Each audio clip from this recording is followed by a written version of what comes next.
Chapter 20. Lost. "Where are we?"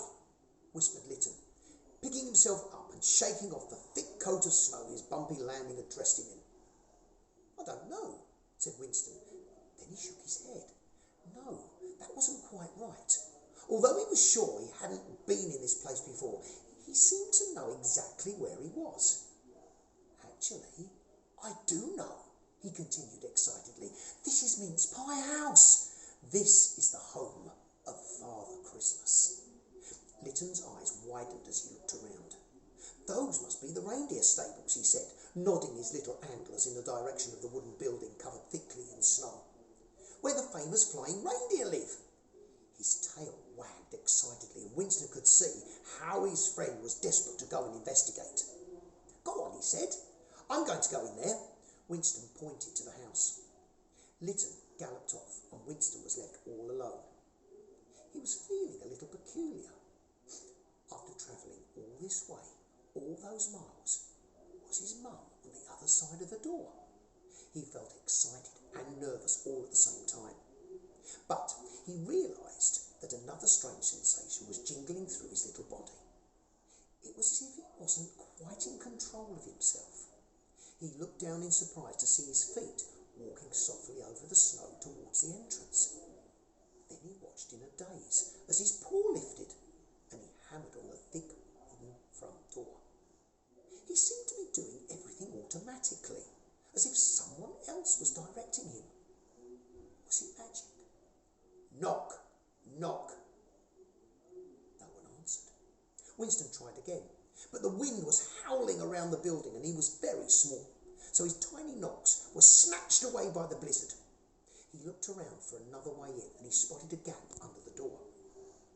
"Just where I knew it would be," he thought, amazed. With a heave and a pop, Winston was soon inside.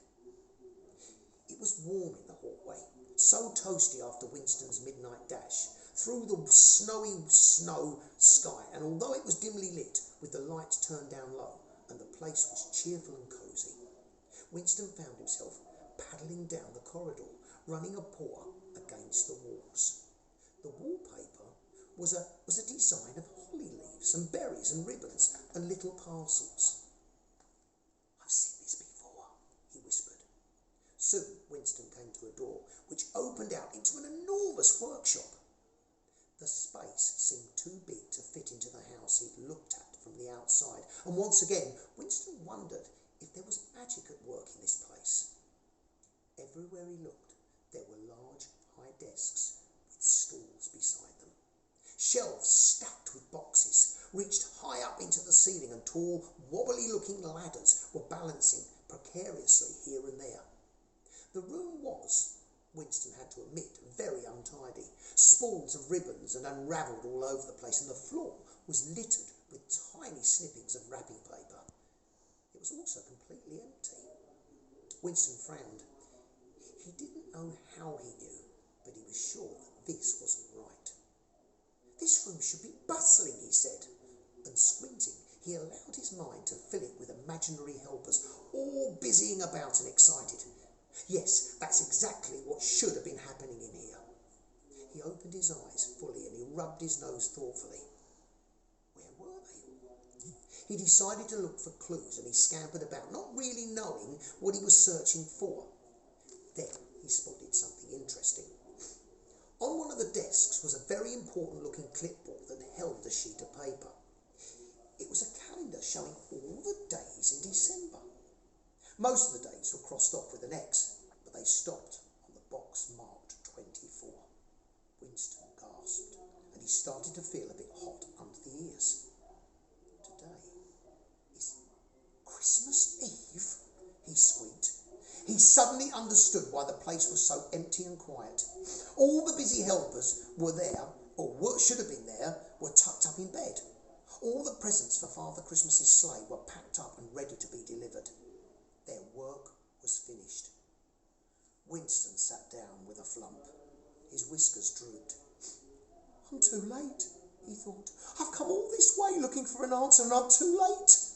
No one is here who can help me and I'm miles and miles and miles away from Oliver. I promised I'd be back for Christmas and I won't. Winston's eyes began to prickle.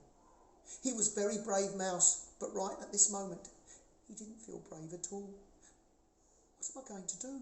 He said to himself, his little voice echoing around the enormous empty room. He'd been so sure that he was on the right track to solve this mystery. Everything was pointing to this place, and he still had that strange feeling of knowing where he was, or at least half remembering it. And yet all the clues didn't make sense. This room didn't smell of the things he'd remembered. There were wafts of sticky tape and wrapping paper, but instead of cooking smelled some peppermint. Winston's tail quivered with worry. On the rest of his adventure, he'd always found a new friend who'd helped him on his way, but now there was nobody. He felt very tired, lost and tiny. He realised then that he was shivering, although it wasn't cold in the workshop. A little draught and whispering into the room from somewhere nearby. It was making his fur dance. He found himself drying his eyes with his scarf, and once again that feeling of being led by something invisible took him over. He stood up and allowed his feet to lead him towards the draught. There was another door. His mum's voice came to him then, singing the lullaby. His whiskers wobbled and his nose twitched as he smelt something on the breeze coming from the next room. It was that exact warm, gingery biscuity smell he had remembered.